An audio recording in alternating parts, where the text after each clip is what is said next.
Harry Potter and the Deathly Hallows, Chapter 14, The Thief. Harry opened his eyes and was dazzled by golden green.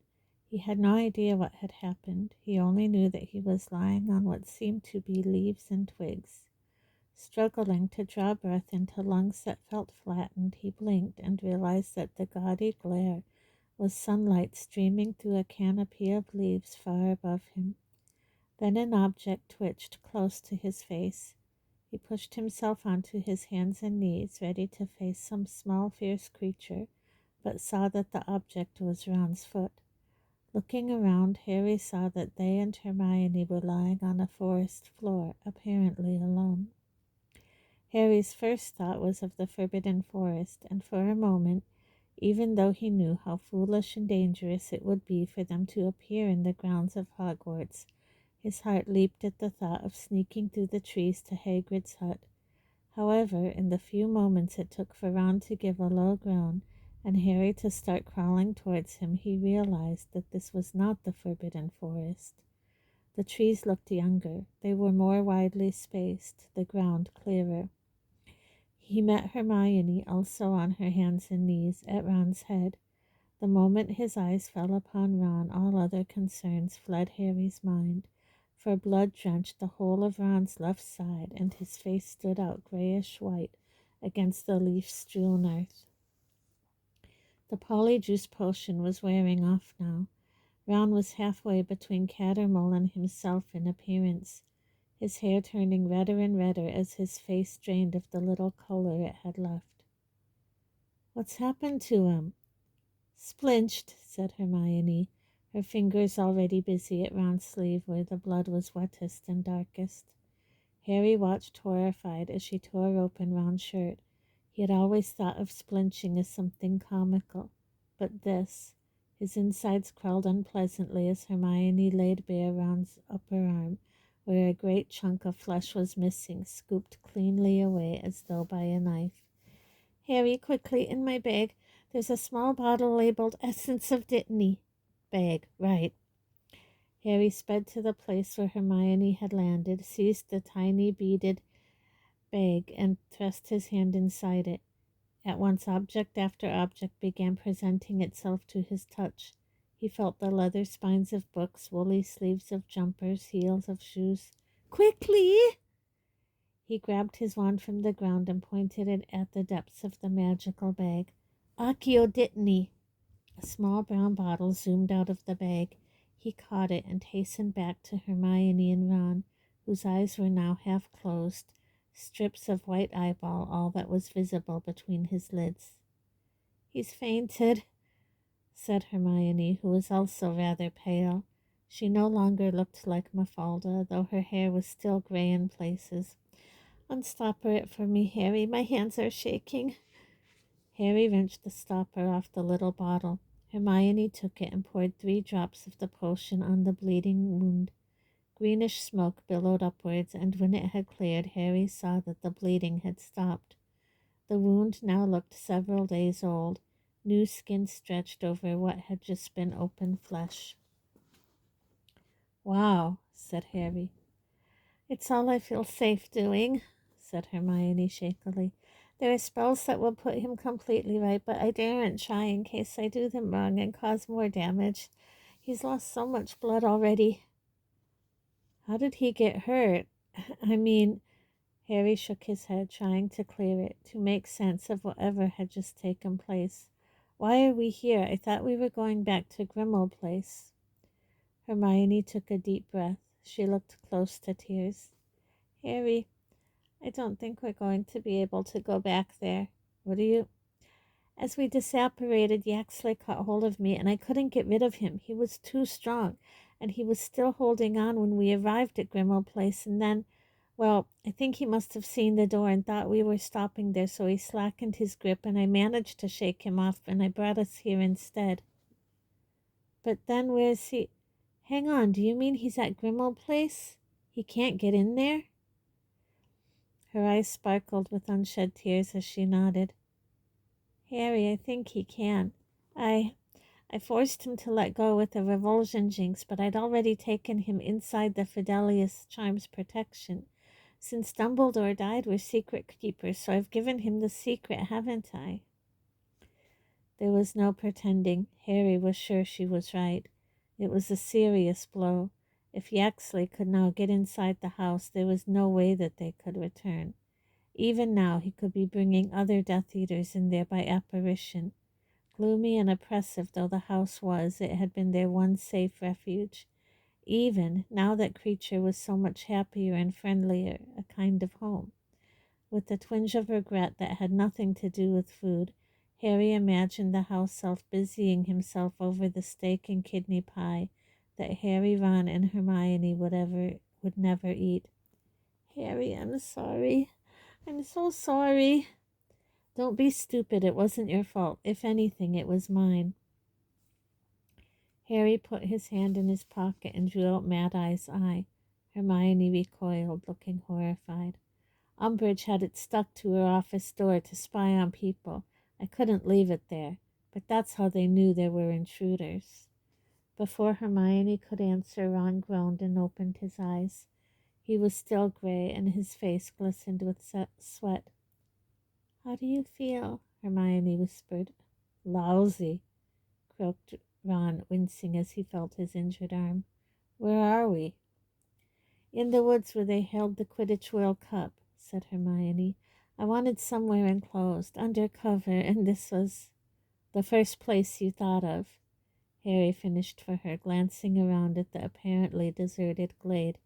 He could not help remembering what had happened the last time they had apparated to the first place Hermione had thought of, how Death Eaters had found them within minutes.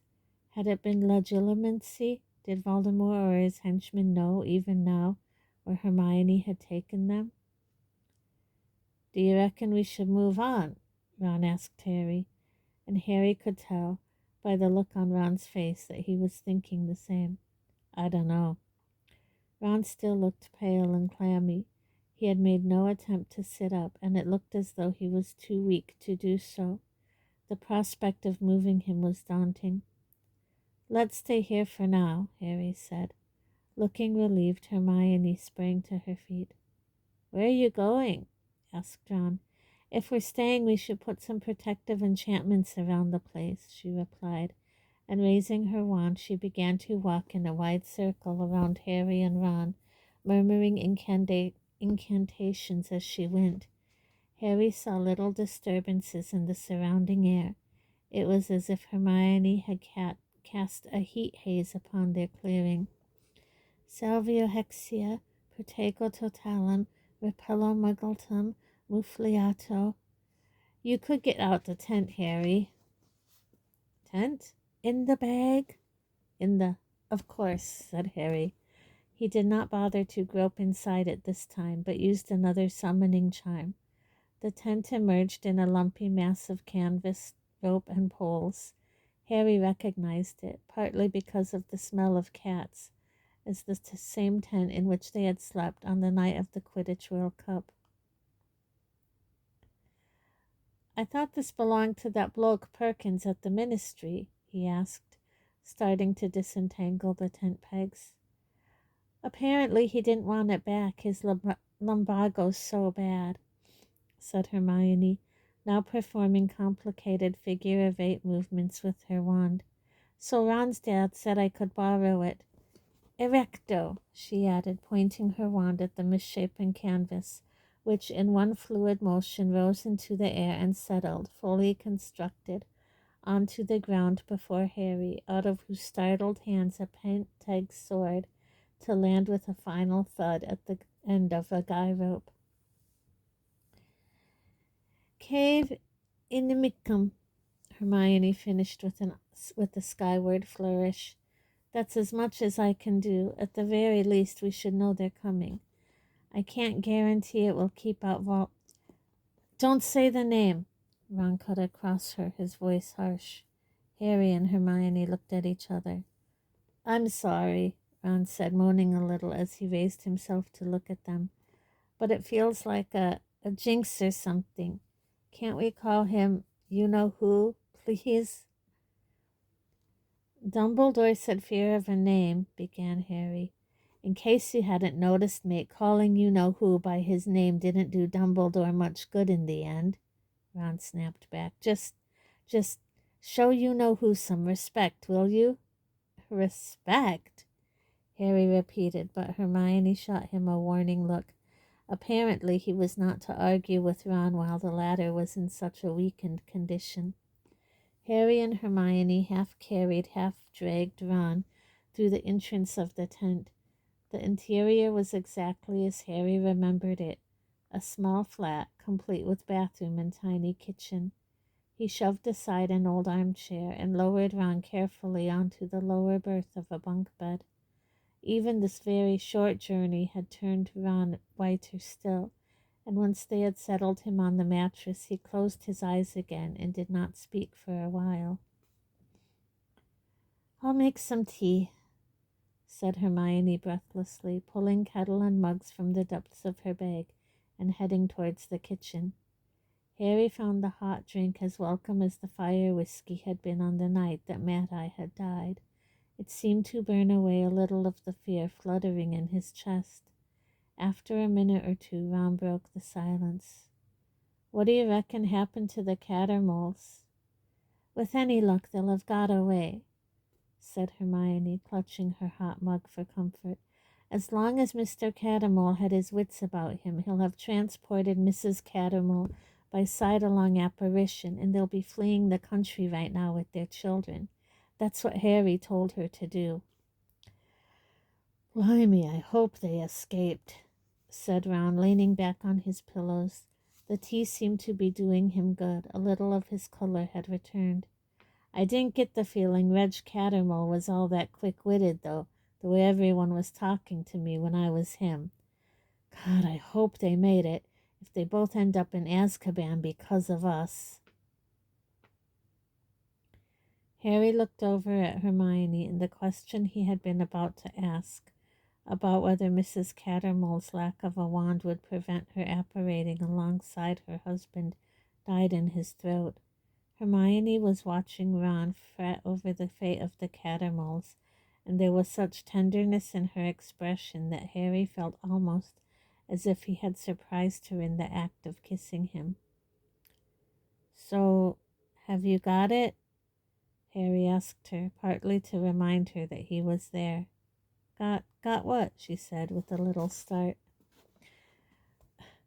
"What did we just go through all that for? The locket. Where's the locket?" "You got it?" shouted Ron, raising himself a little higher on his pillows. "No one tells me anything. Blimey, you could have mentioned it."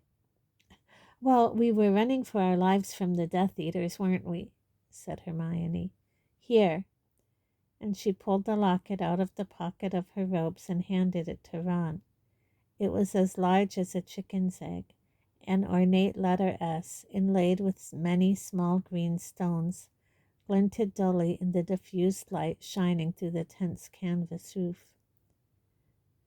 "There isn't any chance someone's destroyed it since Creature had it?" asked Ron hopefully. "I mean, are we sure it's still a Horcrux?" "I think so," said Hermione, taking it back from him and looking at it closely. "There'd be some sign of damage if it had been magically destroyed." She passed it to Harry, who turned it over in his fingers. The thing looked perfect, pristine. He remembered the mangled remains of the diary and how the stone in the Horcrux ring had been cracked open when Dumbledore destroyed it. "I reckon Creature's right," said Harry. "We're going to have to work out how to open this thing before we can destroy it." Sudden awareness of what he was holding, of what lived behind the little golden doors, hit Harry as he spoke.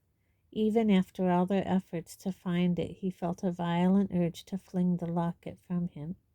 Mastering himself again, he tried to prise the locket apart with his fingers, then attempted the charm Hermione had used to open Regulus's bedroom door. Neither worked. He handed the locket back to Ron and Hermione, each of whom did their best, but were no more successful at opening it than he had been. "Can you feel it, though?" Ron asked in a hushed voice as he held it tight in his clenched fist. "What do you mean?" Ron passed the Horcrux to Harry. After a moment or two, Harry thought he knew what Ron meant. Was it his own blood pulsing through his veins that he could feel, or was it something beating inside the locket, like a tiny metal heart? "What are we going to do with it?" Hermione asked. "Keep it safe till we work out how to destroy it," Harry replied, and little though he wanted to, he hung the chain around his own neck, dropping the locket out of sight beneath his robes, where it rested against his chest, beside the pouch Hagrid had given him. "I think we should take it in turns to keep watch outside the tent," he added to Hermione, standing up and stretching, "and we'll need to think about some food as well. You stay there," he added sharply, as Ron attempted to sit up and turned a nasty shade of green. With the sneakoscope Hermione had given Harry for his birthday set carefully upon the table in the tent, Harry and Hermione spent the rest of the day sharing the role of lookout. However, the sneakoscope remained silent and still upon its point all day, and whether because of the protective enchantments and muggle-repelling charms Hermione had spread around them, or because people rarely ventured this way, their patch of wood remained deserted apart from occasional birds and squirrels. Evening brought no change. Harry lit his wand as he swapped places with Hermione at 10 o'clock, and looked out upon a deserted scene, noting the bats fluttering high above him across the single patch of starry sky visible from their protected clearing. He felt hungry now and a little light-headed. Hermione had not packed any food in her magical bag, as she had assumed that they would be returning to Grimmauld Place that night, so they had had nothing to eat except some wild mushrooms that Hermione had collected from amongst the nearest trees and stewed in a billy can. After a couple of mouthfuls, Ron had pushed his portion away, looking queasy. Harry had only persevered so as not to hurt Hermione's feelings. The surrounding silence was broken by odd rustlings and what sounded like crackings of twigs.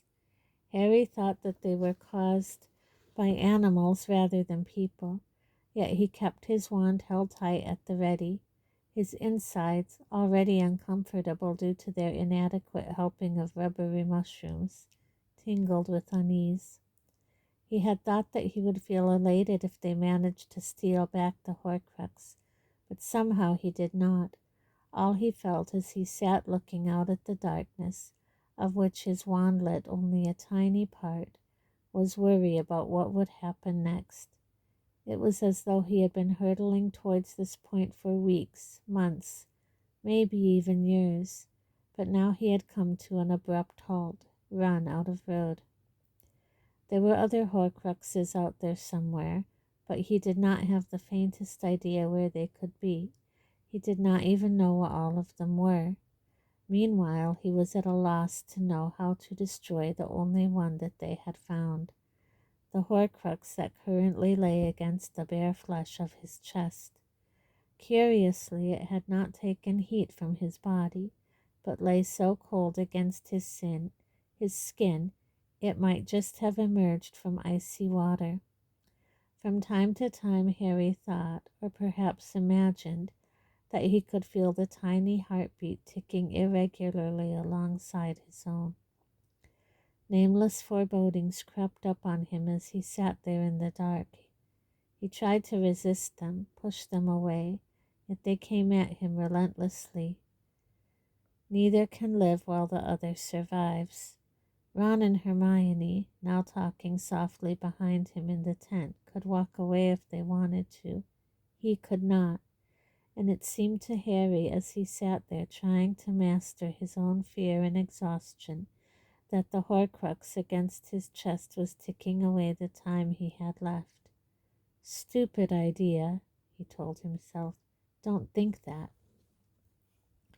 His sky was starting to prickle again. He was afraid that he was making it happen by having these thoughts, and tried to direct them into another channel.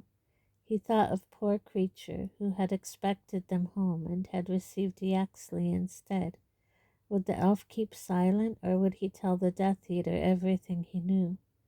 Harry wanted to believe that Creature had changed towards him in the past month, that he would be loyal now, but who knew what would happen? What if the Death Eaters tortured the elf? Sick images swarmed into Harry's head, and he tried to push these away too, for there was nothing he could do for Creature.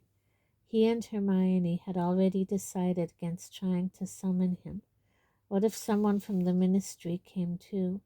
They could not count on elfish apparition being free from the same flaw that had taken Yaxley to Grimmauld Place on the hem of Hermione's sleeve. Harry's scar was burning now. He thought that there was so much they did not know. Lupin had been right about magic. They had never encountered or imagined. Why hadn't Dumbledore explained more? Had he thought that there would be time, that he would live for years, for centuries perhaps, like his friend Nicholas Flamel? If he had been wrong. Snape had seen to that. Snape, the sleeping snake, who had struck at the top of the tower, and Dumbledore had fallen. "Give it to me, Gregorovitch." Harry's voice was high, clear, and cold, his wand held in front of him by a long-fingered white hand. The man at whom he was pointing was suspended upside down in mid-air, though there were no ropes holding him. He swung there, invisibly and eerily bound, his limbs wrapped about him, his terrified face on a level with Harry's, ruddy due to the blood that had rushed to his head. He had pure white hair and a thick bushy beard, a trussed-up Father Christmas. "I have it not. I have it no more. It was many years ago stolen from me." "Do not lie to Lord Voldemort, Gregorovitch. He knows. He always knows." The hanging man's pupils were wide, dilated with fear, and they seemed to swell bigger and bigger until their blackness swallowed Harry whole. And now Harry was hurrying along a dark corridor in stout little Gregorovitch's wake as he held a lantern aloft. Gregorovitch burst into the room at the end of the passage, and his lantern illuminated what looked like a workshop. Wood shavings and gold gleamed in the swinging pool of light, and there on the window ledge sat perched like a giant bird a young man with golden hair. In the split second that the lantern's light illuminated him, Harry saw the delight upon his handsome face. Then the intruder shot a stunning spell from his wand and jumped neatly backwards out of the window with a crow of laughter. And Harry was hurtling back out of those wide tunnel-like pupils, and Gregorovitch's face was stricken with terror. "Who was the thief, Gregorovitch?" said the high, cold voice. "I do not know. I never knew. A young man. No, please, please." A scream that went on, and then a burst of green light. "Harry!" He opened his eyes, panting, his forehead throbbing. He had passed out again against the side of the tent, had slid sideways down the canvas, and was sprawled on the ground. He looked up at Hermione, whose bushy hair obscured the tiny patch of sky visible through the dark branches above them. "Dream," he said, sitting up quickly and attempting to meet Hermione's glower with a look of innocence. "Must have dozed off. Sorry." "I know it was your scar. I can tell by the look on your face. You were looking into "Don't say his name," came Ron's angry voice from the depths of the tent. "Fine," retorted Hermione. "You know whose mind, then." "I didn't mean it to happen," Harry said. "It was a dream. Can you control what you dream about, Hermione?" "If you just learn to apply occlumency." But Harry was not interested in being told off. He wanted to discuss what he had just seen. He's found Grigorovitch, Hermione, and I think he's killed him. But before he killed him, he read Grigorovitch's mind, and I think I'd better take over the watch if you're so tired you're falling asleep," said Hermione coldly. "I can finish the watch." "No, you're obviously exhausted. Go and lie down." She dropped down in the mouth of the tent, looking stubborn. Angry, but wishing to avoid a row, Harry ducked back inside.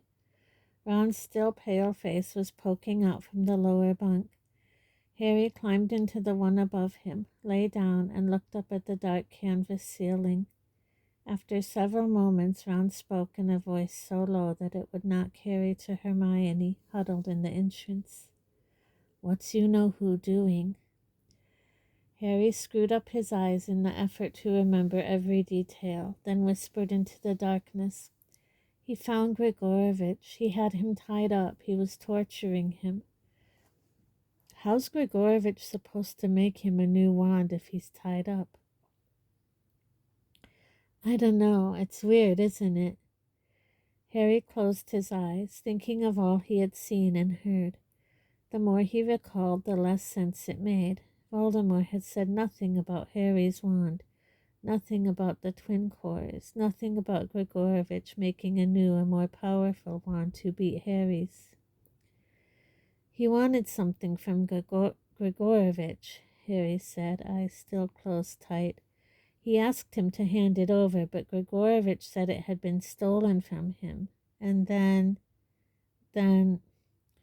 he remembered how he, as Voldemort, had seemed to hurtle through Grigorovitch's eyes into his memories.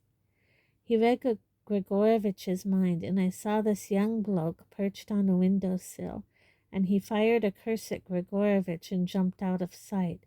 He stole it. He stole whatever you-know-who's after. And I think I've seen him somewhere." Harry wished he could have another glimpse of the laughing boy's face. The theft had happened many years ago, according to Grigorovitch. Why did the young thief look familiar? The noises of the surrounding woods were muffled inside the tent. All Harry could hear was Ron's breathing. After a while, Ron whispered, "Couldn't you see what the thief was holding?" "No, it must have been something small." "Harry?" The wooden slats of Ron's bunk creaked as he repositioned himself in bed. "Harry, you don't reckon you know who's after something else to turn into a Horcrux?" "I don't know," said Harry slowly. "Maybe, but wouldn't it be dangerous for him to make another one? Didn't Hermione say he had pushed his soul to the limit already?" "Yeah, but maybe he doesn't know that." "Yeah, maybe," said Harry. He had been sure that Voldemort had been looking for a way round the problem of the twin cores, sure that Voldemort sought a solution from the old wand maker, and yet he had killed him, apparently without asking him a single question about wand lore. What was Voldemort trying to find? Why, with the Ministry of Magic and the wizarding world at his feet, was he far away, intent on the pursuit of an object that Grigorovitch had once owned, and which had been stolen by the unknown thief? Harry could still see the blonde-haired youth's face. It was merry, wild. There was a Fred and George share of triumphant trickery about him. He had soared from the windowsill like a bird, and Harry had seen him before, but he could not think where. With Grigorovitch dead, it was the merry-faced thief who was in danger now, and it was on him that Harry's thoughts dwelled, as Ron's snores began to rumble from the lower bunk, and as he himself drifted slowly into sleep once more.